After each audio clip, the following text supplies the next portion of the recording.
niños ahí. Desde el kinder, con todas esas vidas que iban saliendo.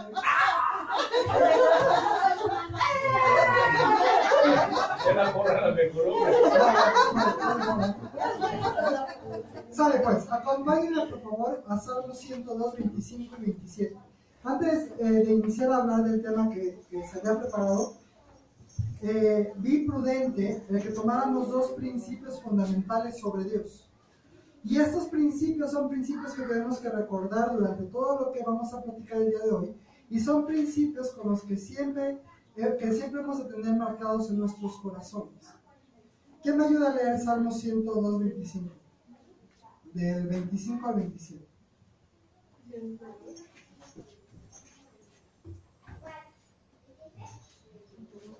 ¿Del 25? Al 27. Desde el principio tú fundaste la tierra y los cielos son obra de tus manos. Ellos perecerán, mas tú permanecerás.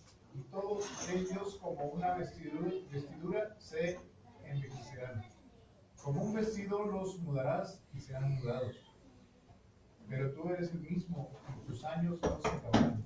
Primer punto que tenemos que recordar importante: Dios siempre es el mismo. Dios no cambia. Les quiero contar un poquito de cómo aprendí eso. Y es que yo estaba en la secundaria, había reprobado unas 4 o 5 materias, mis papás pueden dar fe de ilegalidad del asunto, y pues estaba en una etapa muy difícil de mi vida, ¿no? Nada me parecía, no quería, como que querías la escuela, pero a la vez no la quería, esa complicación normal, y me sentía muy triste. Me sentía muy triste porque no solamente había reprobado, sino que no había dicho las cosas. Y después de no haber dicho las cosas a mis papás me cacharon. Como resultado me dejó la regañiza como buen hijo, como un hijo, ¿no? Y cuando regresé al día siguiente ya estaba muy triste. Esa historia hasta ahí, pues les consta a mis papás. Pero lo que te voy a contar casi nunca lo he contado. Y es que ese día, cuando yo regreso triste, había un docente que estaba apoyando, dando consejería. Y me ve triste y se acerca y me dice: ¿qué tienes? Yo le empiezo a contar: no, es que me siento mal, metí la pata, una vez más no le dije a mis papás que había reprobado, me eché 5 materias, no me eché educación física porque Dios es bueno, pero casi voy a ganar, no sé qué va a pasar de mí. Y me dijo: a ver, yo creo que estás entendiendo mal las cosas. Contéstame algo, ¿tú hiciste algo para que Jesús muriera por ti en la cruz y te perdonara? ¿No?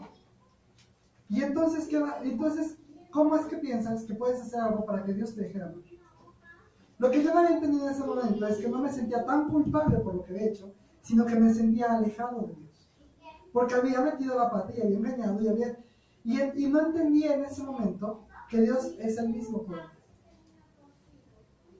Entonces, principio número 1, Dios siempre es el mismo. Principio número 2, Deuteronomios 4, 35 al 39. A ti se te ha mostrado todo esto para que sepas que el Señor es Dios y que no hay otro fuera de Él. Desde el cielo te permitió escuchar su voz para instruirte, y en la tierra te permitió ver su gran fuego desde el cual te habló. El Señor amó a tus antepasados y escogió a la descendencia de ellos. Por eso, Él mismo personalmente te sacó de Egipto con gran poder, y ante tus propios ojos desalojó a naciones más grandes y más fuertes que tú, para hacerte entrar en tu tierra y darte posesión como sucedor. Reconoce y considera seriamente hoy que el Señor es Dios arriba en el cielo y abajo en la tierra, y que no hay otro. Principio número 2, para empezar ya con esto, es: no hay otro. Nuestro Dios es el único Dios viviente, el único Dios que tiene fuerza y potestad sobre él. Y sin embargo, aun siendo un solo Dios, a lo largo de la historia te vas a dar cuenta cuando leas la Biblia que se presentó de diferentes maneras. Ojo aquí, no estoy diciendo que se presentaron diferentes dioses. Estoy diciendo que el mismo Dios se presentó con diferentes nombres, según las necesidades, según el corazón, según con la persona a la que iba a hablar. Y hoy vamos a hablar de esto. A ver, los que estudian a profundidad estos temas dicen que el nombre de Dios en sí, de maneras diferentes, 37 veces, 37 nombres diferentes de Dios. Yo solamente te voy a hablar de 4. Y te invito a que después de esto nos echemos el clavado a seguir con los nombres. Porque déjame decirte algo, cada nombre viene con una promesa para tu vida, con una promesa para tu familia. Y es una promesa que hay que tomar nuestra. Repitan conmigo, El Shaddai. Ok. Ayúdenme por favor. ¿Quién me ayuda con Génesis 17, del 1 al 2? Y esta, en lo que lo buscan, déjenme contarles, es la historia de un hombre que se llamaba Abraham. Años después, Pablo acepta y dice que Abraham es el padre de la fe. Es básicamente la persona que más creyó, incluso teniendo todo en contra en sus tiempos. ¿Ya estamos allí? ¿Ya? Génesis 17, del 1 al 2. ¿Quién me ayuda? Era Abraham de edad de 99 años, cuando le apareció Jehová y le dijo: Yo soy el Dios Todopoderoso, anda delante de mí y sé perfecto, y pondré mi pacto entre mí y ti, y te multiplicaré en gran manera. Ok, en la versión original dice, él dijo, yo soy el Shaddai, vive en mi presencia y sé intachable. Así confirmaré mi pacto contigo. Soy el Dios Todopoderoso.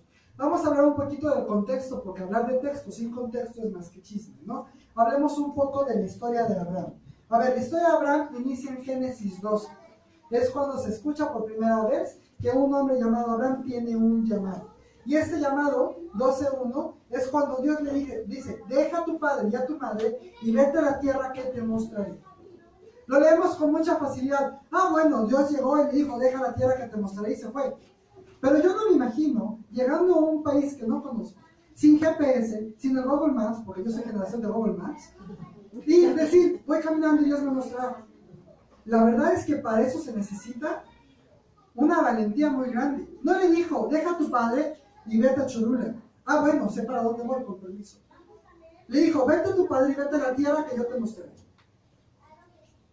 Para Génesis 12:2, Dios hace por primera vez le dice, haré en ti una nación grande y te bendeciré.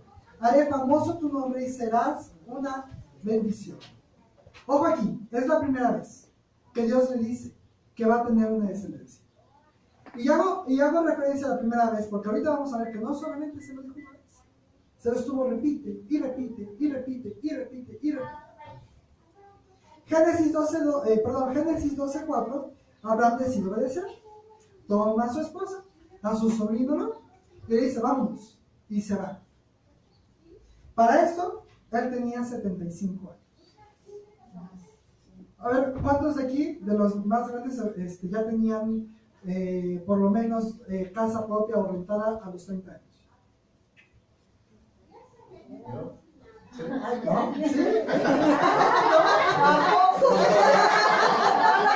O sea, ¿a poco sí?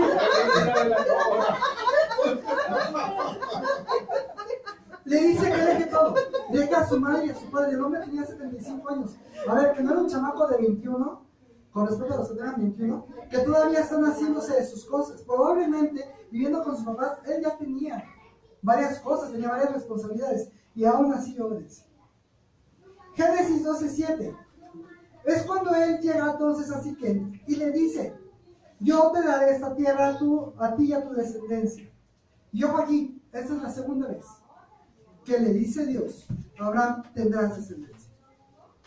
Pero hasta este momento, quien le habla, el Dios que le habla, es un Dios creador.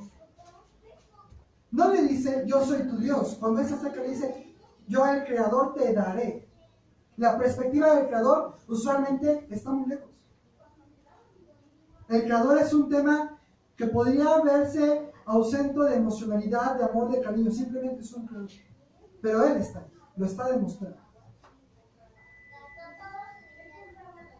Génesis 12:14, Abraham se va a vivir a Egipto porque hay una situación económica ahí, de alimentación complicada, y se da cuenta que lo más prudente es pedirle a su esposa que digan que es su hermano.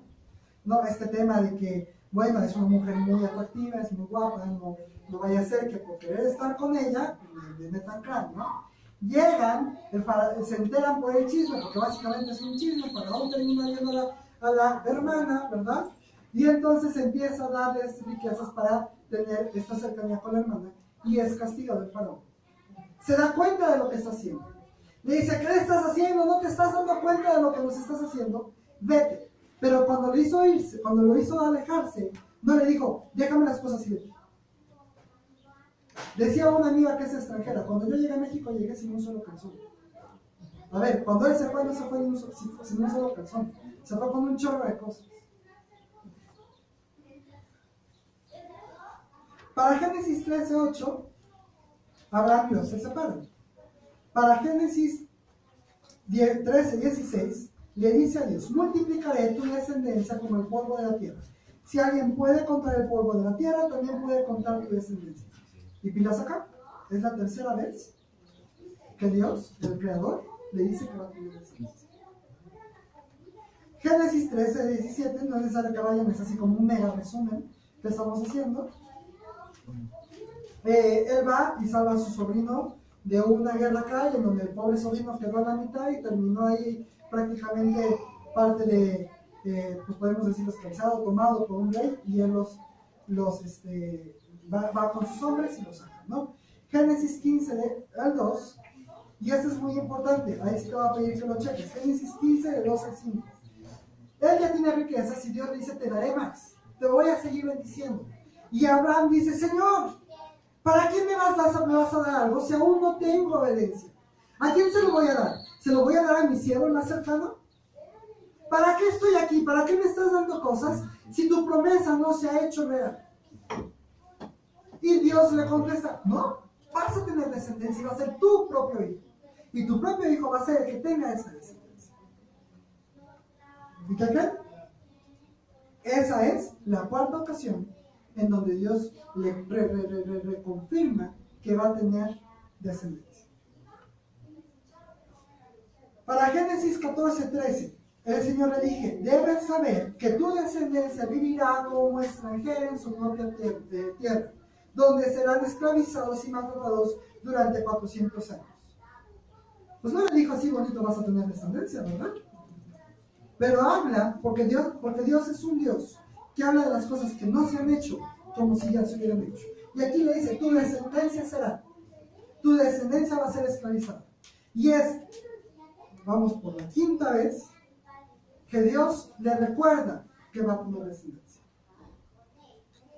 Para Génesis 14:18,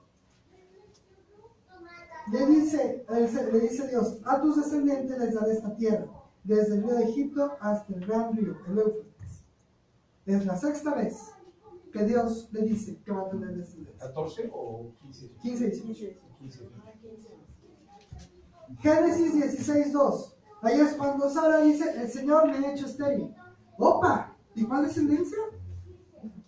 ¿Qué pasó hasta aquí? Si de por sí, yo creo que a los 80 y tantos años, ya las cosas no funcionan como cuando eres joven, ¿verdad? Y luego llegas ahí y ¡pum! Tu esposa es estéril. ¿Y cuál descendencia? ¿Qué pasó con las otras 6 veces que Dios me dijo que voy a tener descendencia? Yo por lo menos reaccionaría así, digo, ¿qué onda, no?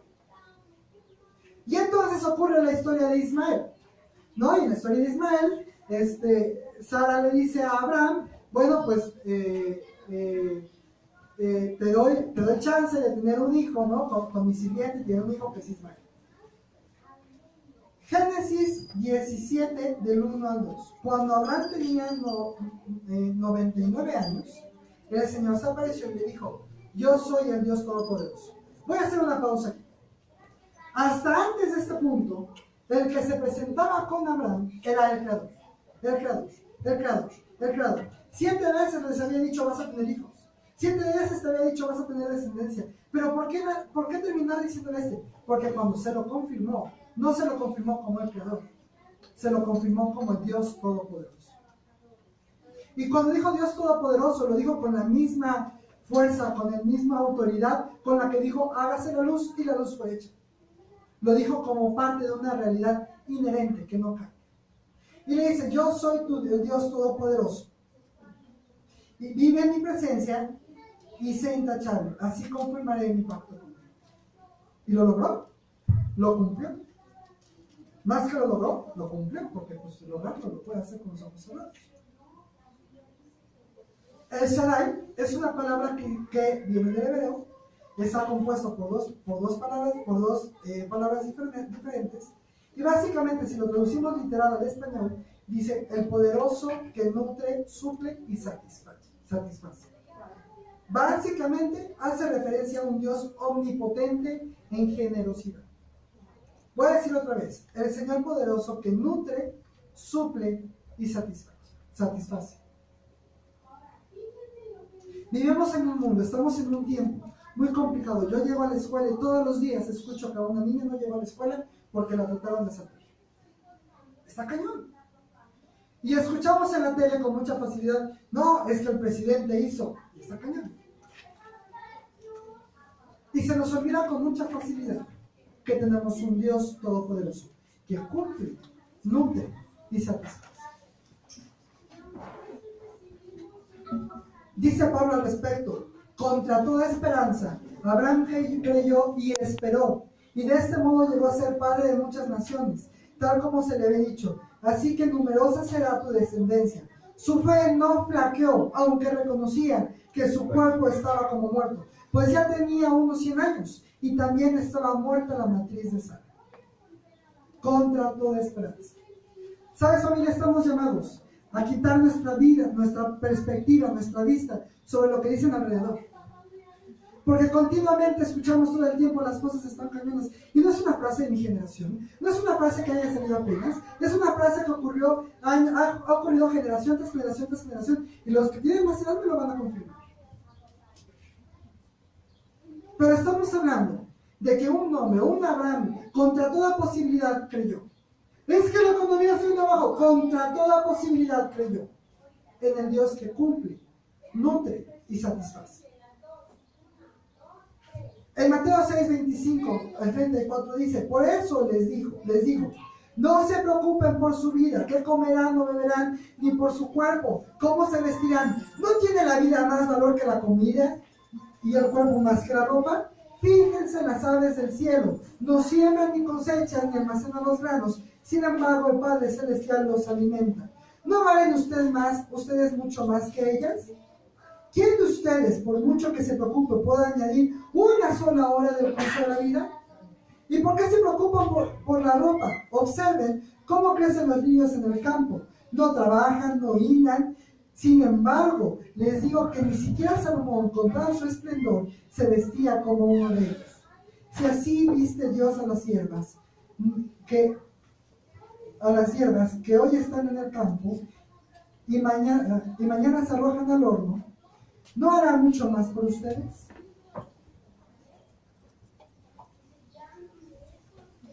¿No hará mucho más por ustedes? Estamos marcados por siempre. Una vez que Dios nos ha tomado en sus brazos, nuestra visión, nuestro propósito, nuestra misión es poner los ojos en Dios, en el reino de Dios y su justicia, y todas las cosas serán añadidas. Y eso que te estoy contando viene exactamente en el mismo versículo que estamos leyendo. Mateo 6, 25 al 34. Sobre el Shaddai hay una promesa muy grande para las familias que estamos aquí. Tenemos un Dios que nutre, suple y satisface.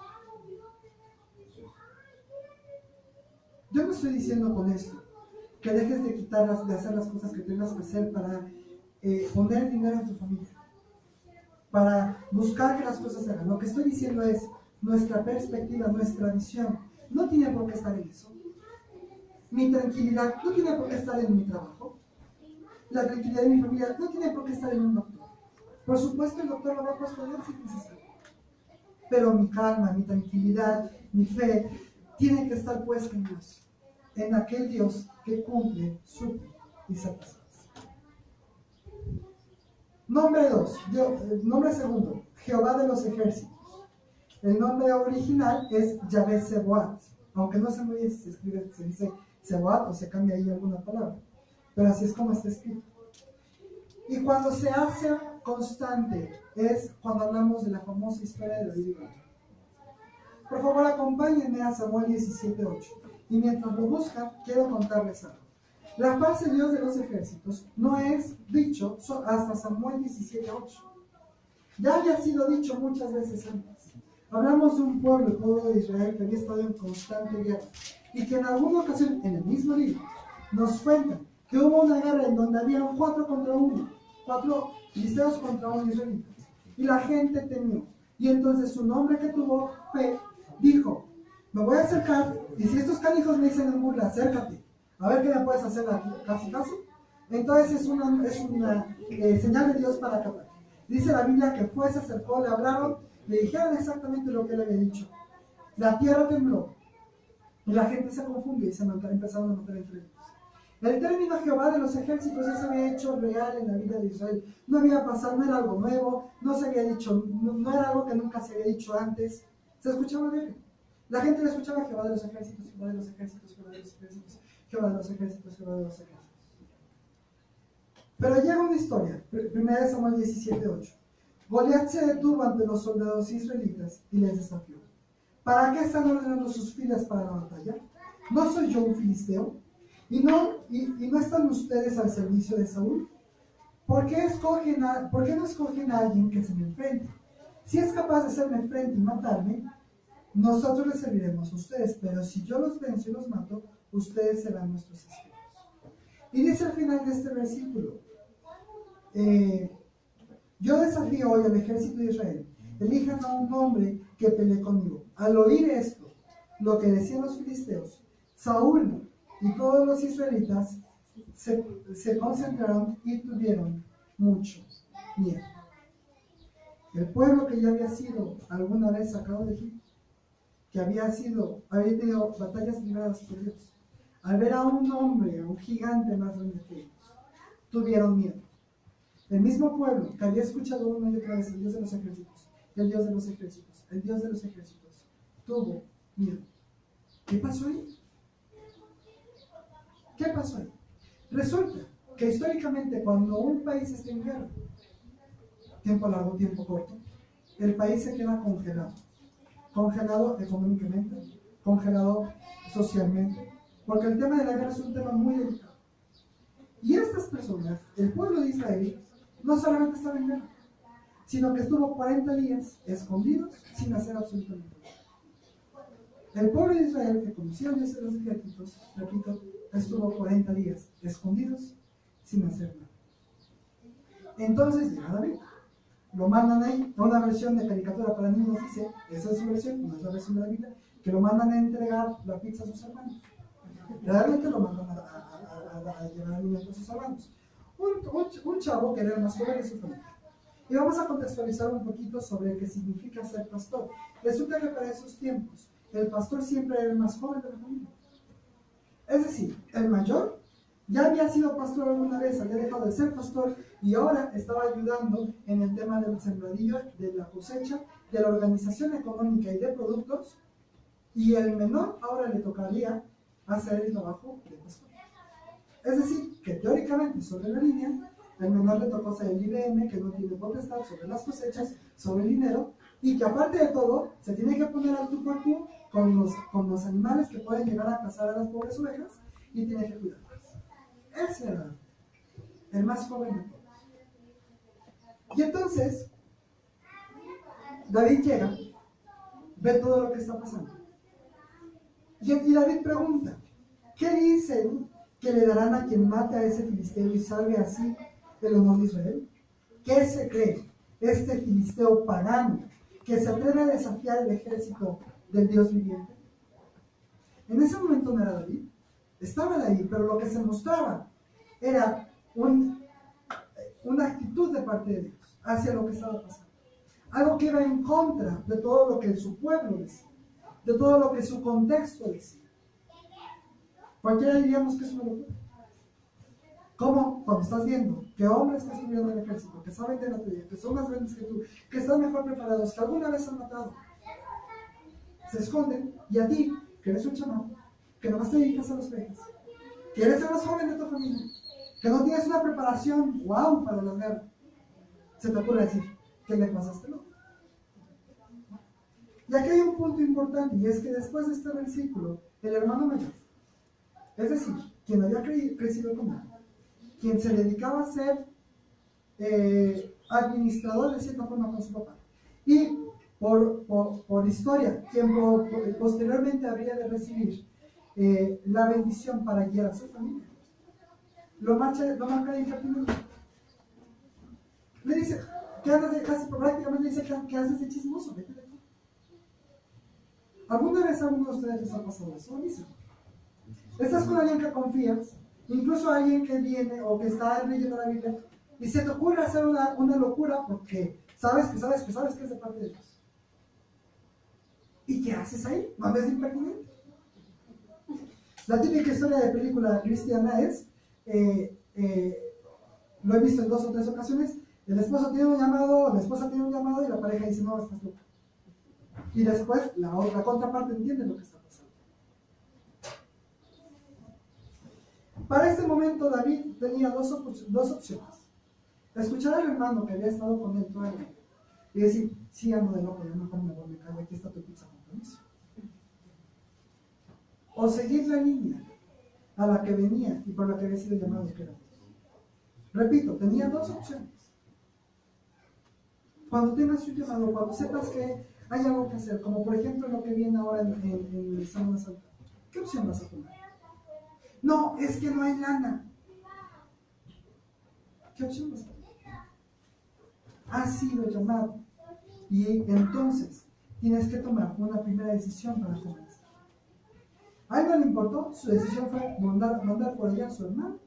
Saúl se entera de que hay un joven haciendo alboroto, lo manda a llamar y entonces le dice David a Saúl, nadie tiene por qué desanimarse a causa de este filisteo. Yo mismo iré a pelear contra él. Vamos a contextualizar. A ver, es un rey que ve a un chamaco. El chamaco llega y dice, no se preocupe, yo voy a pelear. Yo no sé de qué cabales cabe dejar a un chamaco pelear una batalla de la que depende de Israel. No lo entiendo. Yo no sé a qué rey se lo ocurre, bueno, pues vas. Por lo tanto, él responde, ¿cómo vas a pelear tú contra los filisteos? No eres más que un muchacho, mientras que él ha sido un guerrero toda la vida. Ojo acá. ¿Cómo vas tú a predicarle a tu familia? No eres más que un muchacho, no llevas más de un minuto. ¿Cómo vas tú a leer la Biblia todos los días? ¿Cómo vas tú a orar por tu jefe? ¿Cómo vas tú a decirle a una persona, Dios te ama? No eres más que un muchacho, ¿qué puedes hacer tú? Y ojo, no se lo dijo cualquier persona, se lo dijo una autoridad. Alguien que era autoridad para él. A mí me toca cuidar el rebaño de mi padre. Cuando un león o un oso viene y se lleva una oveja del rebaño, yo lo persigo y lo golpeo hasta que suelte la presa. Y si el animal me ataca, lo agarro por la melena y lo sigo golpeando hasta matarlo. Si este siervo de su majestad ha matado leones y osos, lo mismo puede hacer con esos filisteos paganos, porque está desafiando el ejército de Dios del viviente. El Señor que me libró de las garras del león y del oso, también me librará del poder de los filisteos. En ese momento, David entendió que su contexto, su historia, habría de ser usada para un gran propósito. ¿Qué hubiera pasado si David, siendo el hermano menor, no hubiera sido pastor de ovejas y nunca hubiera matado a un león o a un oso? ¿Qué hubiera sido si antes de estar en ese punto no hubiera vencido batallas con ayuda de Dios? ¿Estaría ahí? ¿Tendría el carácter para decir lo que dijo? ¿Tendría la fuerza para ponerse enfrente de su máxima autoridad?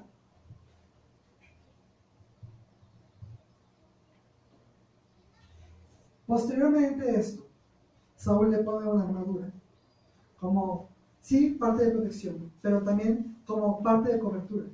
Cuando le pone la armadura, está poniendo una cobertura de parte de la autoridad y lo está preparando para la guerra. Hay versiones que dicen, bueno, la NBI dice, él ni se podía mover. O sea, el pobre chamaco le pone una armadura y como no está acostumbrado, ni está preparado, y está oxidado, porque nunca usó una armadura, el pobre parecía robot en esos tiempos. No se podía mover. Pero ¿qué vale más? ¿Una armadura puesta por un hombre? ¿O un llamado hecho por Dios? Entonces, se quita la armadura, va por 6 piedras de río, regresa como un hombre. Y se encuentra enfrente, cara a cara, con Goliat. Ojo, por supuesto que Goliat no se atemorizó. No solo no se atemorizó, se burló. Le dijo, ¿soy acaso un perro para que vengas a atacarme con palos? Y maldiciendo a David en el nombre de sus dioses.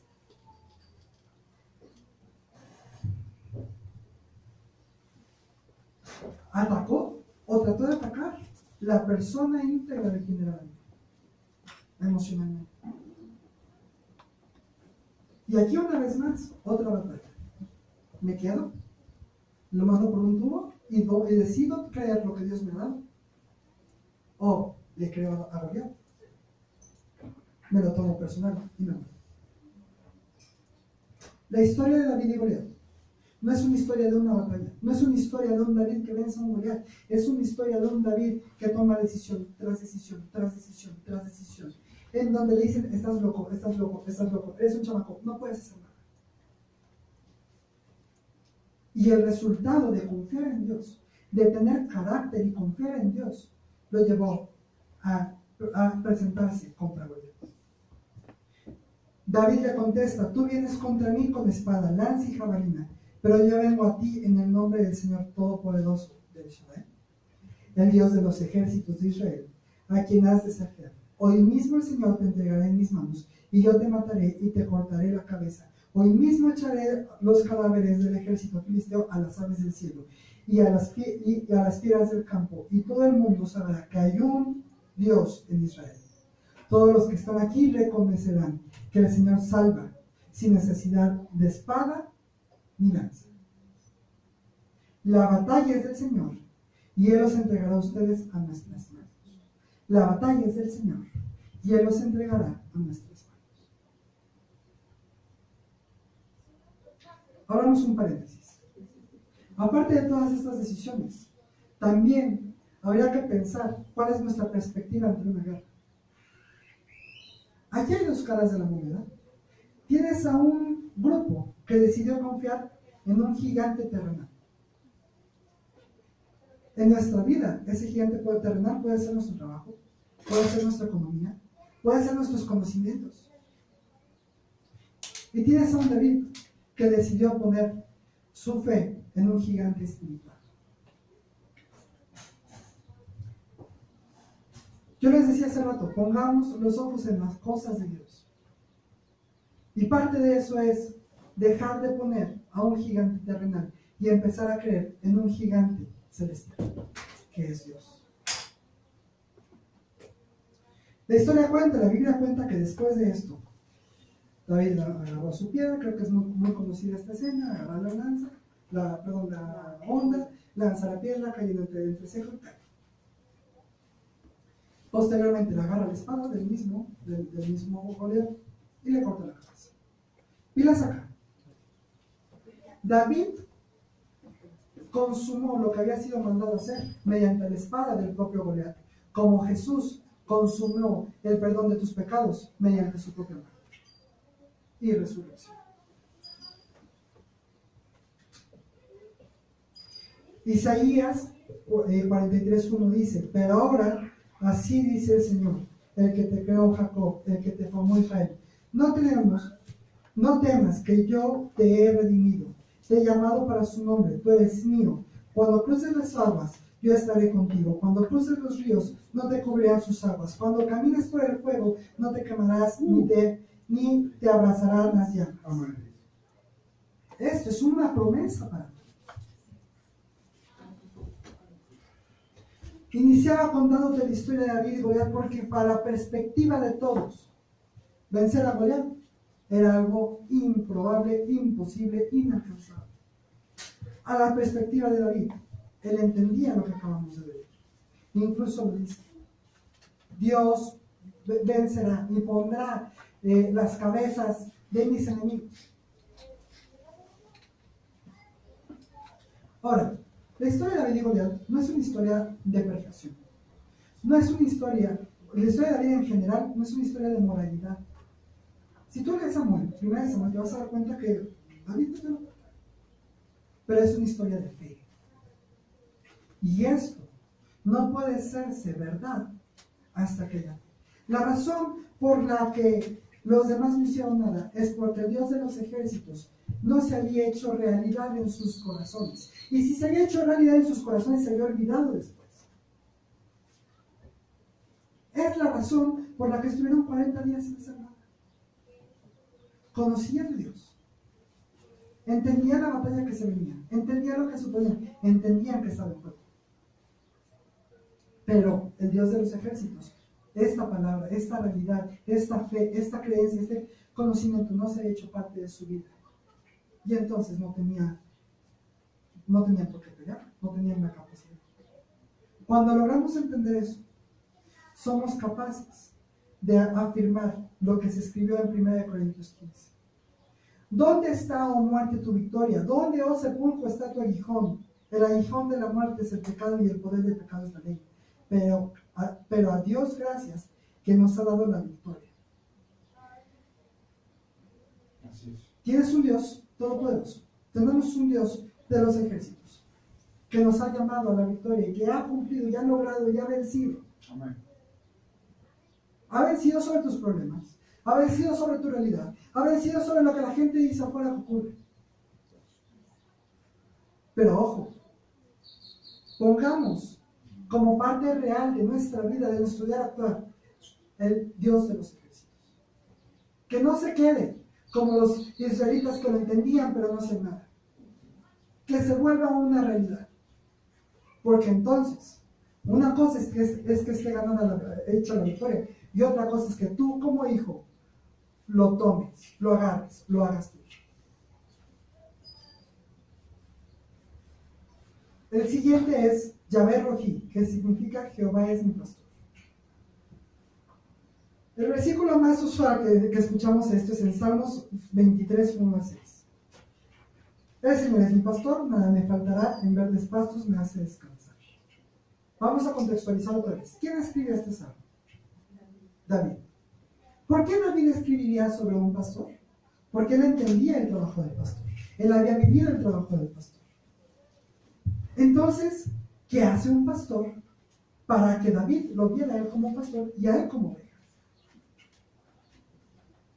Vamos a ver un poquito de eso. Y es el trabajo de un pastor. Primer punto, hace un llamado. Resulta, y se me hizo muy interesante, yo no sabía mucho de esto, resulta que cuando llevan los pastores a sus ovejas a tomar agua, usualmente se encuentran con otras ovejas y otros pastores. Y llegan al lugar de agua y se revuelven entre todos. Entonces, de tener 20, ahora tienes 20 perdidos entre otros 80 de otros 4 pastores. ¿Qué hace el pastor cuando acaban de beber y cuando se tienen que ir? Pues, impresionantemente, cada pastor tiene un ruido, un sonido, una seña muy específica. Y cuando este hace la seña, pilas, las ovejas, sus ovejas levantan la cabeza. ¿Lo ven? Y le siguen. Cuando sus ovejas escuchen su seña, su llamado, levantan la cabeza. ¿Lo ven? Y lo siguen. Así es que el primer trabajo de un pastor es hacer un llamado. Juan 15:16 dice: no me escogieron ustedes a mí, sino que yo los escogí a ustedes y los comisioné para que vayan y den fruto, un fruto que perdure. Así el Padre les dará todo lo que pidan en mi nombre. ¿Tienes un llamado? Tengo un llamado. Mi familia tiene un llamado. Punto número 2. Da identidad. Pues, usualmente, los pastores llegan cuando tienen un espacio tranquilo y empiezan a nombrar a cada una de las ovejas. Las nombran por sus características, por supuesto, porque es muy difícil distinguir una de otra si no es por algunas